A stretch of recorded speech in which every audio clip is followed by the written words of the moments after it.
कि लोगों को लगता है कि एमपी एमएलए अगर बन गए तो शायद समस्त ब्रह्मांड का ज्ञान हमको आ गया और हम जो चाहेंगे वही शायद नियम बन जाएगा, ऐसा सोच के कुछ लोग काम करते हैं।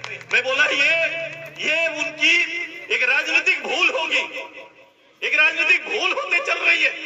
इसलिए राजनेताओं को राज्य चलाने का, विधायक होने का, पार्लियामेंट होने का, पार्लियामेंट मेंबर होने का सबसे पहले उसकी योग्यता के आधार को समझना पड़ेगा कि जनमानस के दिए आशीर्वाद का सम्मान कैसे किया जाता है। सबसे पहले उसका सम्मान करना पड़ेगा।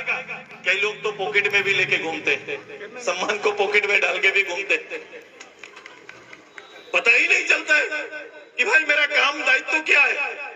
नतमस्तक होकर वहां चले जाते हैं, लेकिन बाकी जगह छाती तान कर रहते हैं। बड़ा मजा आता है। हाउस के अंदर में मैंने एक शख्स को देखा जिसने वोट दोनों हाथ पॉकेट में डालकर वोट लेते हुए भी देखा। ये भी मैंने करिश्मा देखा है। उसी हाउस के अंदर जिसको सम्मान दे रहे हैं, उसी चेयर को जिससे हम झुक के पार होते हैं, उसी चेयर के सामने ऐसे खड़ा होकर अपना संबोधन करते हैं। कभी कभी गुरूर इतना भी नहीं चढ़ जाना चाहिए कि सामने हुजूर के सामने सर झुकाना भूल जाए, ये भी ध्यान रखना चाहिए। ये बात का भी मैं इंगित करता हूं। बड़ा भाई है, राजनीतिक प्रतिद्वंदता चलती रहेगी।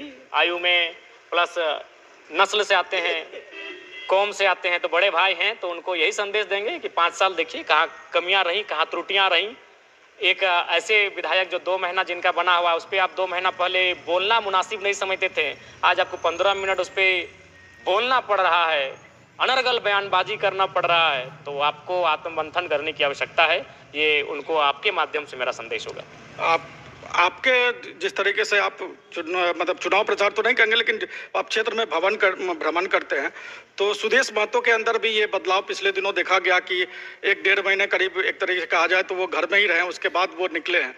तो आपको क्या लगता है कि उनको अपनी सियासी जमीन बचाने के लिए, या आपको उनसे सियासी जमीन आप कैसे बचाएंगे, उसको आप कैसे देखते हैं? हम किसी से अपनी सियासी जमीन बचाने के लिए थोड़ी आए हैं, हम तो नवोदित हो रहे हैं।